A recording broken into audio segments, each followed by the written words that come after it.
এখানে উপস্থিত সকল সংস্কৃতি উন্নয়নী মানুষকে আমাদের শুভেচ্ছা, শ্রদ্ধা ও ভালোবাসা জানাই।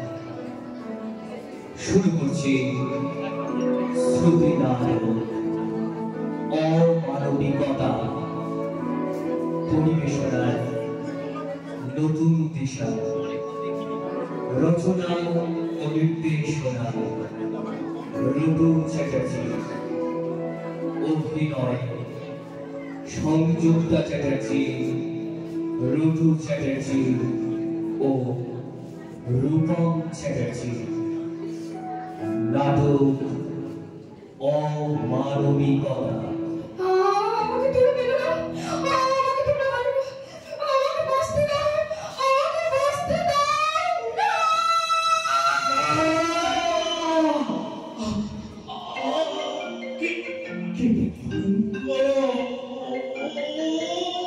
হ্যালো হ্যালো বাবা, কি করছো?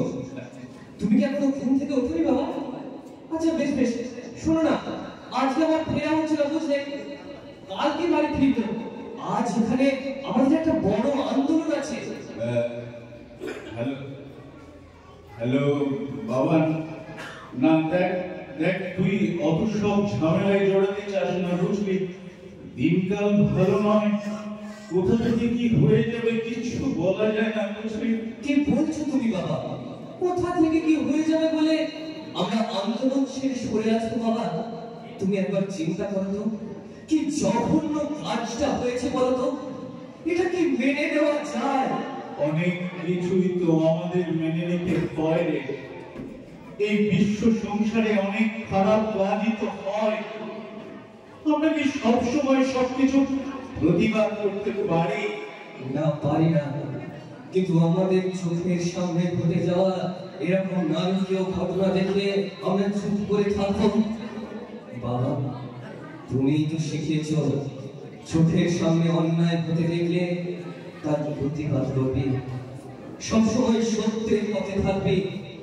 তুমি তো বলেছ শুধু শিক্ষিত হলে হবে না, প্রকৃত মানুষ হতে হবে।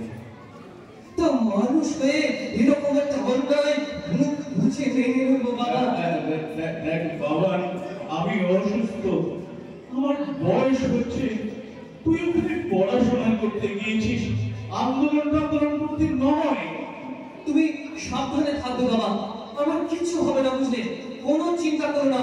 মনে রাখবে, জয় আমাদেরই হবে। বাবা, হ্যালো হ্যালো বাবা, যা ফোনটা কেটে দিল। কি বললো বাবা? আজ বাড়ি আসবে তো? না, আজ ওদের আন্দোলন আছে, আসতে পারবে না বললো, কাল হয়তো ফিরতে পারে।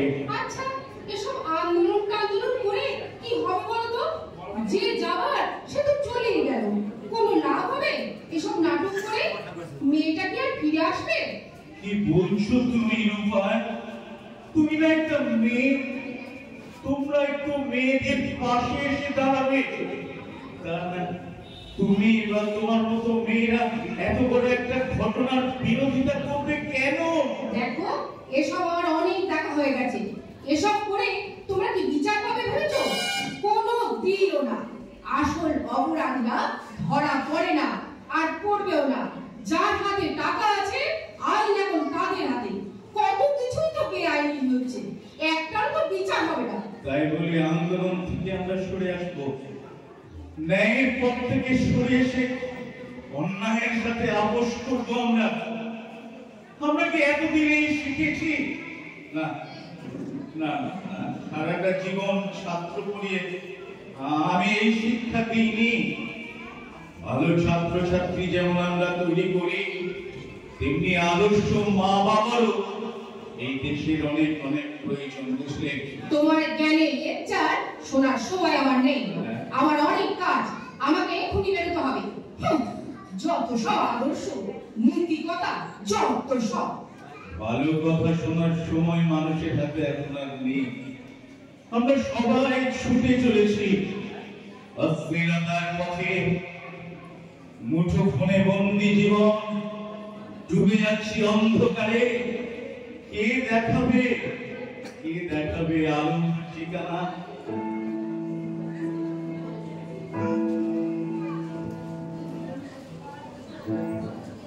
আমাদের দেহ ক্ষত বিক্ষত, আমাদের যাত্রা অনন্তকালে।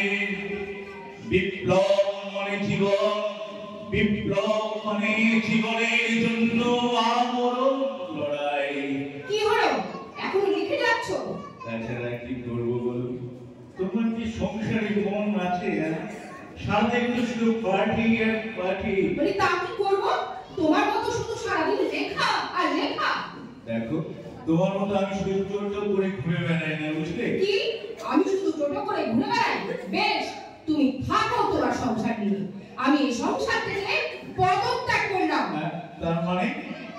তার মানে সকালে পদত্যাগ, রাত্রে প্রত্যাহার, এটাই তো চলছে এখন। এটা আর নতুন কিছু নয়। বেশ করবো বলি 1000 বার করবো। আমার সংসার আমি যা খুশি করবো। বলি তাতে কার কি হয় শুনি? বলি এটা কি একটা সংসার? মা, বাবা, কি করছো বলো? এই আমি চলে এসেছি তো। আর তোমরা ঝগড়া করো না। বলি আমাকে তো তোরা শুধু ঝগড়া করাই দেখিস। না মা, তা নয়। আজ একটা বিশেষ দিন বলে এই তাড়াতাড়ি ছুটি নিয়ে চলে এসেছি, বুঝলে? কাল তোদের আন্দোলন কেমন হলো রে? কেমন দেখনি বাবা? কত লোক আমাদের সঙ্গে সামিল হয়েছিল বলতো। কিন্তু মনে রাখিস, লড়াইটা বিত্তবান আর রাষ্ট্র শক্তির বিরুদ্ধে। খুব কঠিন লড়াই। জানি বাবা, আমার কাছে আমাদের নিজেদের বাড়ি থেকে শুরু করতে হবে লড়াই। আমাদের তো লড়াইটা ছাড়লে চলবে না বাবা। এই জঘন্য সিস্টেমের বিরুদ্ধেই তো আমাদের লড়াই।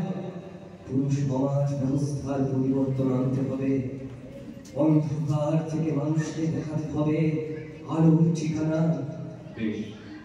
বেশ, তুমি তাড়াতাড়ি স্নান সেরে না, বুঝলে? আজ আমার মন একেবারেই ভালো নেই। আজ আমার মায়ের মৃত্যু দিন। তোর কথাগুলো শুনে আমার মায়ের কথা খুব মনে পড়ছে, জানিস মা? তোমার সেই সময় আমরা তোমার পাশে থাকতে পারিনি। বাবা তখন খুব ছোট, ওর বয়স তখন মাত্র 13 বছর হবে। আমাকে তখনই জিজ্ঞাসা করেছিল, বাবা, আমাদের এতগুলো বাড়ি ছেড়ে আমার অসুস্থ ঠাকুমা কেন অন্য জায়গায় চলে যাবে বাবা?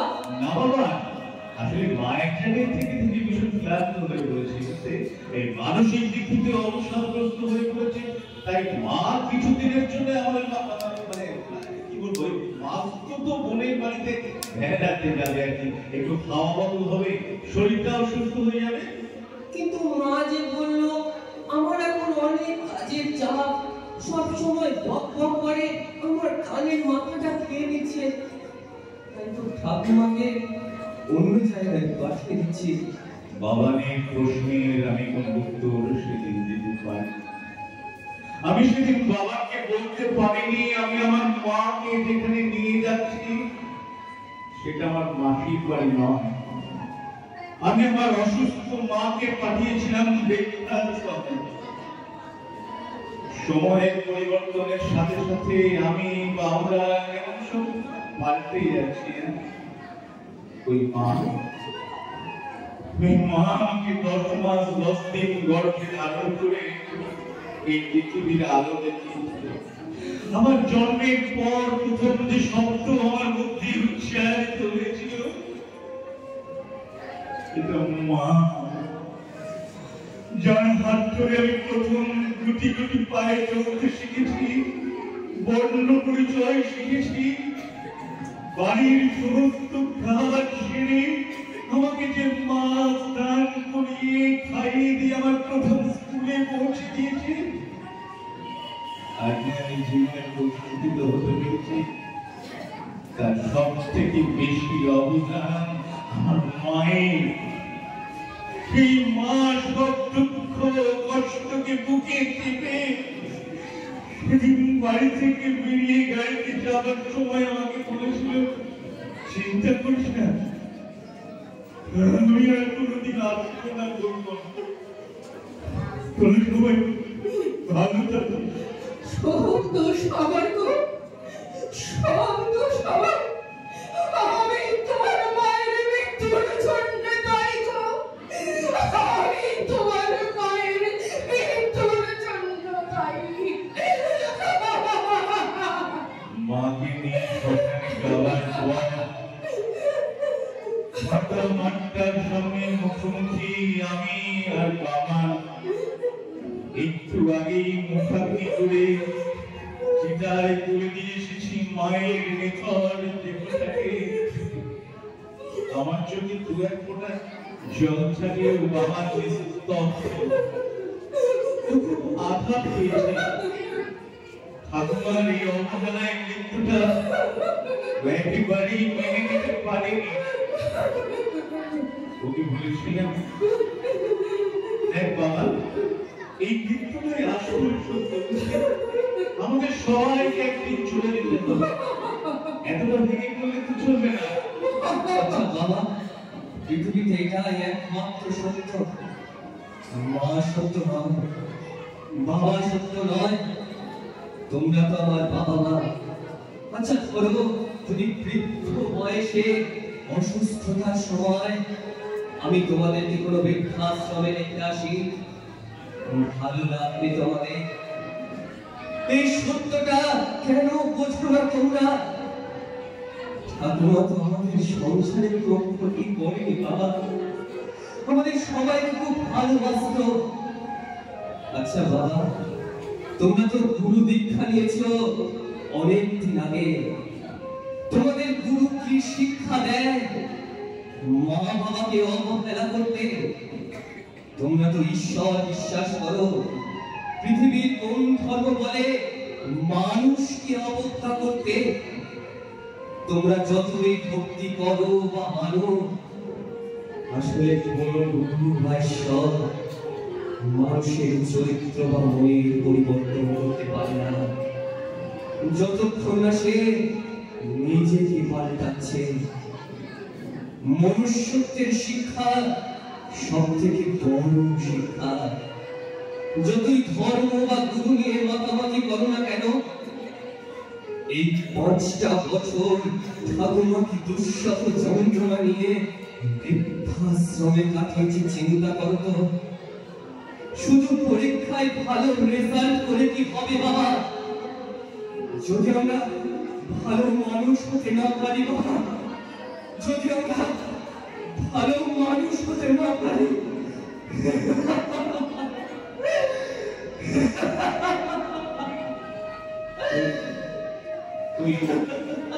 বিবেকের মতো আমার কাঁদতে ইচ্ছে করছে মা। আমি তো অন্যায় কোনো প্রতিবাদ আমি করতে পারিনি সেদিন। মা, আমি কি অমানুষ হয়ে গেছি মা? আমি অমানুষ হয়ে গেছি। বাড়ি ফিরে চলে যাওয়ার সময় তোমার শেষ কথাগুলো আমার খুব মনে পড়ছে মা, খুব মনে পড়ছে। চিন্তা করিস না, আমি আর কোনোদিন আসবো না খবর। তুই সবাই ভালো থাকিস।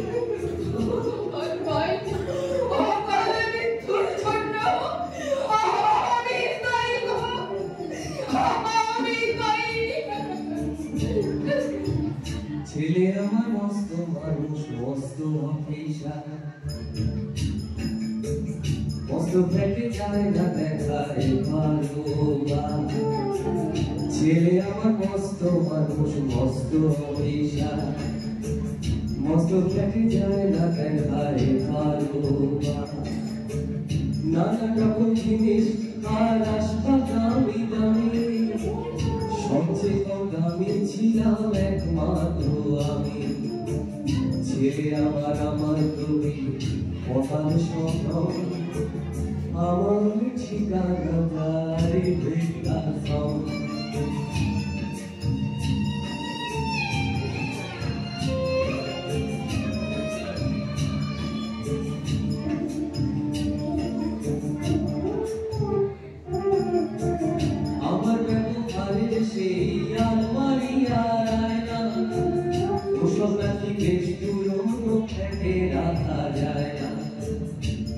ব্যবহারের সেই আলমারি আর আয়না ওসব নাকি বেশ পুরোনো ফ্যাটে রাখা যায় না। ওর বাবার ছবি ঘড়ি চড়ি দিতেই হলো তাড়াতাড়ি ছেড়ে দিল ফাঁকে ধুলো পোষা পুরো ময়না। স্বামী স্ত্রী আর এক শিশিয়ার জায়গা বড়ই কম আমার ঠিকানা তাই বৃদ্ধাশ্রম।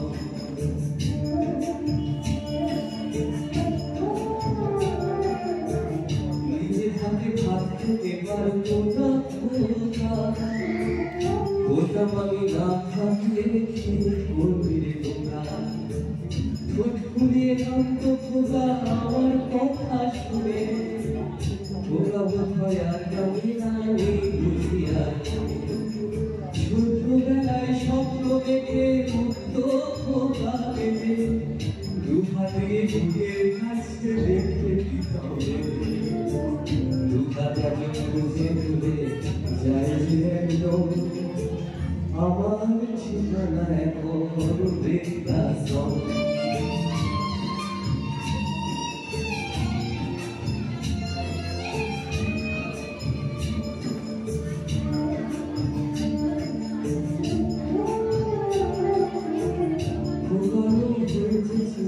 কি বছর হলো আজ মাত্র বয়স 25 ঠাকুর হলো 100 বছর বাঁচতে চাই এখন আমার সাথ 25 বছর পরে খোকার হবে আশ্রমের একটা ছোট জায়গা অনেক বেশি তোমরা আমি দুজনে থাকবো পাশাপাশি সেই দিনটার স্বপ্ন দেখি ভীষণ তখন মুখোমুখি আমি তোমার বৃদ্ধাশ্রম মুখোমুখি আমি তোমার বৃদ্ধাশ্রম মুখোমুখি আমি তোমার বৃদ্ধাশ্রম। নমস্কার, আমাদের নাটক অমানবিকতা এখানেই শেষ।